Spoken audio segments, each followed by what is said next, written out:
Salut, dans cette vidéo je vais te présenter en 3 parties un plan d'entraînement que j'ai mis en place avant la première grande échéance de l'été, à savoir la montagnarde. La seconde étant l'UTMB, peut-être qu'entre les deux il y aura autre chose aussi. C'est de l'entraînement très libre car ça fait bien longtemps, depuis donc 2020, que j'ai plus de calendrier d'entraînement scientifique, enfin en tout cas en essayant de faire en sorte qu'il soit scientifique, ce qui à mon avis est quasiment inatteignable. Sauf avec un super coach qui te suit super bien et qui te connaît mieux que toi. Pour rendre compte de tout ce qui relève de ma, entre guillemets, philosophie de l'entraînement, je ferai une vidéo, une série spécialement consacrée à ça. J'ai plein de rushs là-dessus, mais je me suis encore jamais senti vraiment légitime pour en faire état. Or, force est de constater que ça fonctionne pour moi, peut-être que ça fonctionne pour les autres. Voilà, il suffit de voir les courses que j'ai réalisées et de voir que... ça fait un peu prétentieux de dire ça, mais j'ai jamais rendu un dossard sur une course, jamais. Jamais. Afin de ne pas monopoliser de manière abusive l'écran de Peggy et de Cédric, j'ai décidé de diviser ce cycle d'entraînement en 3 parties. Le tout entrecoupé de quelques réponses à des questions qui m'ont été laissées dans les commentaires et pour lesquelles j'ai demandé à ceux qui les ont écrits la permission de pouvoir y répondre dans une vidéo. En prévision de la montagnarde, 109 km, 8200, il aurait été bon de faire un petit week-end alpin. Mais dans la vie, parfois on peut pas. Alors, pour compenser, on va faire plusieurs montées de ce monument. On commence par le pas de la Carrelle, du parking du refuge Cézanne jusqu'à la croix. 619 de montée.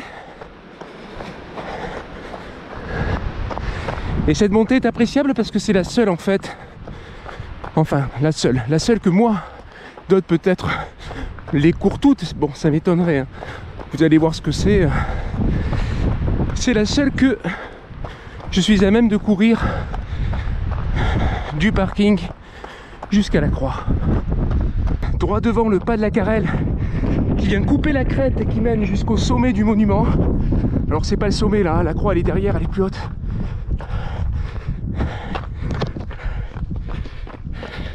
Et cette vidéo c'est surtout un prétexte pour faire quelque chose que je voulais faire depuis un moment, c'est-à-dire répondre à quelques questions qui m'ont été laissées dans les commentaires. Voilà, il y a certaines qui m'amusent, d'autres qui peuvent être intéressantes, je sais pas, à vous de juger. Et j'ai demandé aux différentes personnes qui ont laissé ces questions de pouvoir les récupérer et les utiliser dans cette vidéo. J'ai eu leur accord, je le fais.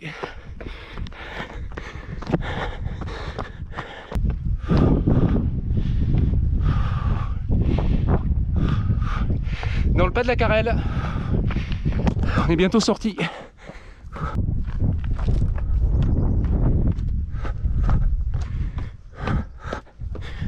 On passe l'enclos des moines. Ce muret, il marque, c'est l'un des murs, parce qu'il y en a plusieurs, sur les différentes faces de la Sainte-Victoire, même côté sud. Ce mur avec les autres, il délimitait la propriété foncière des moines, puisque juste avant la croix, on va traverser leur prieuré. Petite montée technique, hein, sur un rocher qui est illustré à cause du succès de ce massif, mais bon, ça tient bien.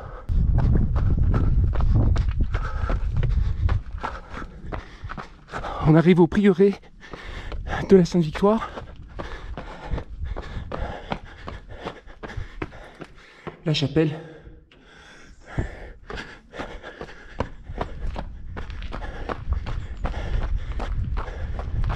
On va aller à la brèche des moines, appelée aussi le balcon de la reine.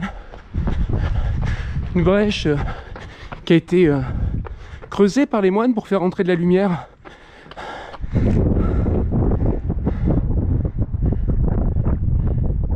Voilà, nous on vient de quelque part par en bas là. je vois les champs d'olivier. Voilà, ça a été taillé. Un petit accès ici avec un escalier qui permettait aux moines de passer côté sud, parce qu'il y avait un potager côté sud. Donc il y a un escalier qui est creusé en partie dans la roche. L'ancien, peut-être réfectoire, ou, voilà, qui sert aujourd'hui de dortoir, de refuge, si vous voulez passer une nuit.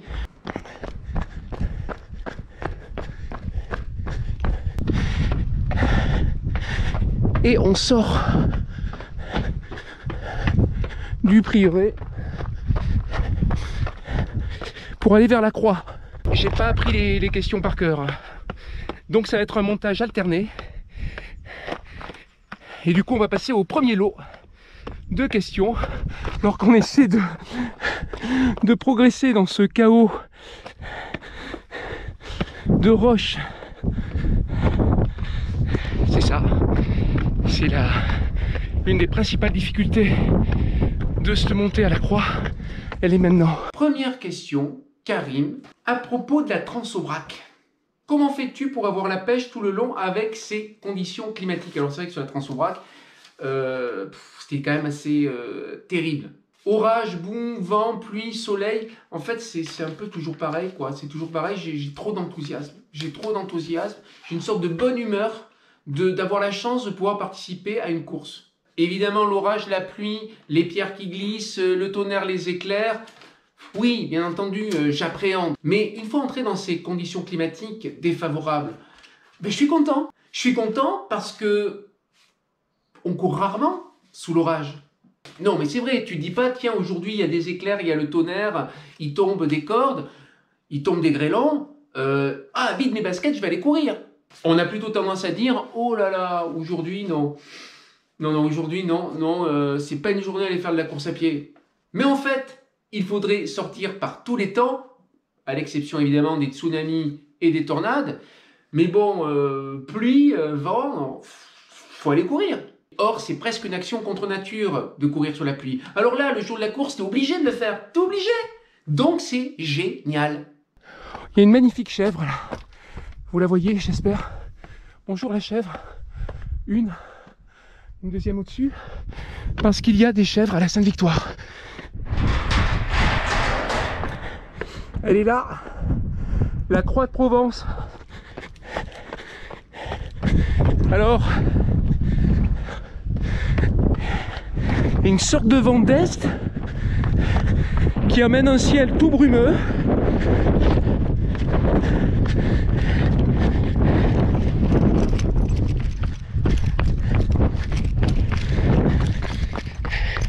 Alors c'est bien parce qu'on va avoir de l'ombre, mais au bout d'un moment, avec la chaleur qui va monter, ça va faire un effet couvercle. Ça sera moins agréable. Cette première montée c'est cool parce que tu mets pas trop longtemps pour la faire. J'ai mis 47 minutes et quelques brouettes de secondes. Et tu peux la faire en courant. Alors que la suite, ça va être beaucoup plus délicat. Surtout sur les parties finales des montées. Beaucoup plus délicat à descendre. Le Garagaï, où j'ai fait une vidéo.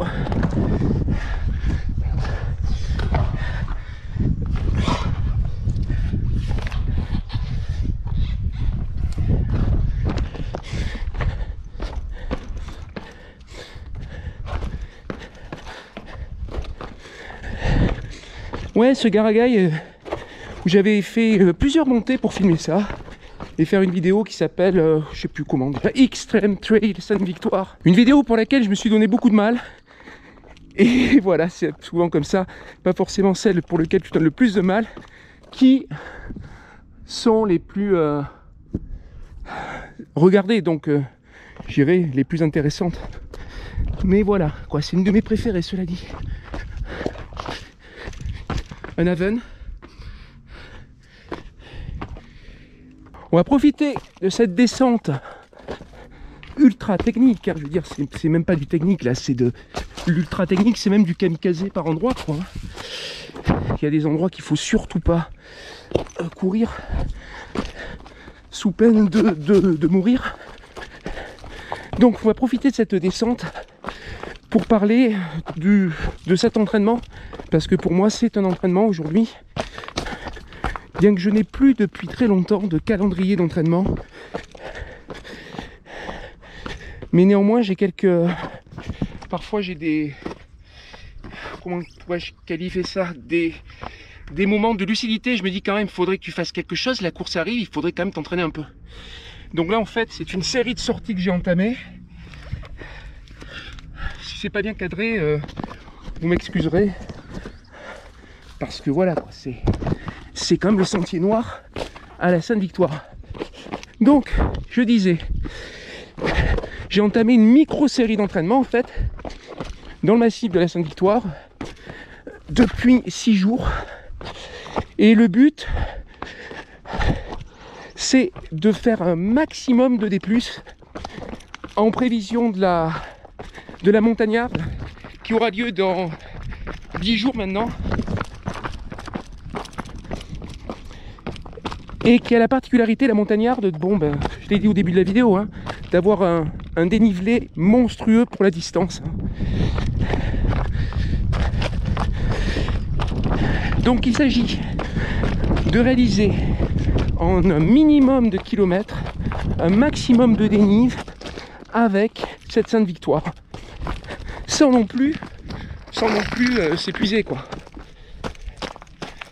J'ai commencé par une première sortie d'une petite dizaine de kilomètres, admettons 11 ou 12, hein, pour 1000 de dénive, 1000-1100. Puis, plus récemment, je fais ça tous les 2 jours en fait. Puis une sortie de 17 km, ah, ça c'était facile à retenir, 17 km pour 1717 de D+. Et je réalise ça tous les 2 jours, très tôt le matin ou très tard le soir.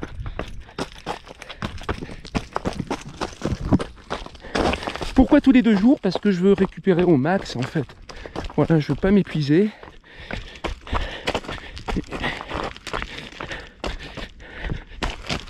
Alors c'est notre premier passage au Garagaï, il y en aura 2. Et là on va descendre par le sentier noir. Et tout à l'heure on descendra par le sentier vert qui est beaucoup plus technique. Et que j'ai aussi filmé à la montée dans la petite vidéo Sainte-Victoire X Trail. Un truc comme ça.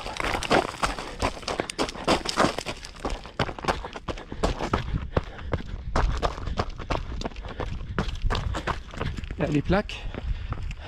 Sur les plaques, il faut toujours bien mettre les pieds à plat pour prendre le maximum d'adhérence.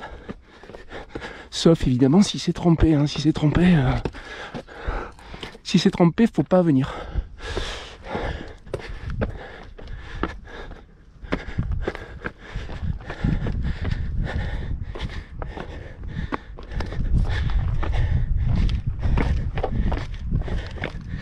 Allez, on retourne aux questions. Série question numéro 2. Go! Et nous en venons maintenant à la question qui tombe pile poil. En effet, au moment même où je suis en train de monter cette vidéo, Pierre me pose une question en lien avec l'entraînement et la préparation à un 100K.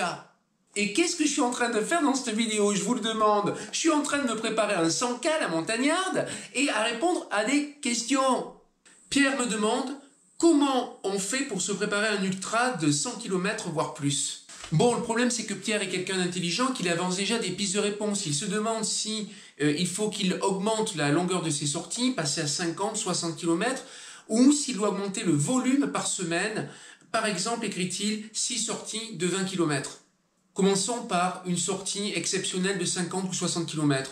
Alors, ça a un intérêt, oui, à condition de greffer ça avec d'autres séances qui sont des séances plus spécifiques, dans le cadre de ce qu'on appelle le week-end choc. Donc ça commence toujours pareil, le vendredi soir tu fais une sortie spécifique type fractio, pas très longue, pour te mettre dans l'ambiance. Le lendemain, si tu as la chance d'avoir un vélo, ce qui n'est pas mon cas, eh bien, tu vas faire une longue sortie sur ton vélo. Ou sinon, en fonction de la course à laquelle tu te prépares, tu vas faire une distance qui est déjà conséquente.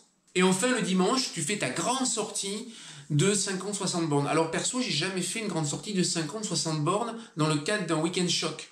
Le maximum que j'ai pu faire, c'est dans les 3000 de D+, avec une quarantaine de kilomètres en milieu alpin. Deuxième option, multiplier les sorties dans une semaine en augmentant le volume et l'intensité. C'est ce que je suis en train de faire là en ce moment, parce que j'ai un temps de préparation qui est assez limité, et tout simplement je voulais un truc un peu efficace pour retravailler du dénivelé, aussi bien montée qu'en descente, avoir des successions de montées-descentes, c'est le but. Ce but, évidemment, il est à définir par rapport à ton objectif. Moi, dans le cas de la montagnarde, ça fait que monter méchamment et descendre méchamment. Donc, je fais des montées méchantes et des descentes méchantes à taille réduite. Mais déjà, ça prépare le corps pour ce qui va arriver. Car en fait, la véritable question, c'est se demander quel type d'entraînement on doit mettre en œuvre par rapport à l'objectif fixé. On ne va pas préparer l'ultramarin de la même façon qu'on va préparer l'UTMB. C'est pas le même type d'effort spécifique qui est demandé. Enfin, il existe une troisième solution qui consiste à prévoir 3 semaines ou 1 mois avant la course une magnifique randonnée en mode rando-trail. Non seulement vous vous préparez à votre course, mais en plus, vous réalisez un beau voyage dans un très beau cadre, le soir en vous arrêtant dans des gîtes, si possible des gîtes parce que c'est plus cosy que des refuges. Et puis voilà, vous faites un bon repas chaque soir, c'est super agréable. L'idéal, c'est ça, c'est réaliser des projets qui te permettent de te préparer pour d'autres projets. Depuis 2020, c'est un peu comme ça que je fonctionne. Ça ne me permet pas d'être à un niveau de forme optimal, ça me permet d'être dans un bon état de forme qui me permet d'aller de course en course sans me blesser. Et c'est quand même là le plus important, faire des courses, découvrir des paysages que je ne connais pas, des ambiances que je ne connais pas, des territoires que je ne connais pas, sans se faire mal. C'est ça qui m'intéresse dans le trail et l'ultra. C'est ça. C'est pas, bien entendu, de faire un chrono. De toute manière, quand tu t'embarques avec une caméra sur une course, c'est pas là pour faire un chrono, quoi. J'ai retrouvé une sorte de pense-bête tout pourri que je m'étais fabriqué je sais pas en quelle année, en tout cas c'était avant 2020, et où justement je listais à la fois les types d'entraînement, les fréquences, j'avais aussi un petit résumé sur l'alimentation, bref, c'était une sorte de pense-bête, et peut-être qu'un jour je ferai une série de vidéos là-dessus, mais bon, là avec mon mode de vie, je peux pas tenir un calendrier comme ça, c'est pas possible.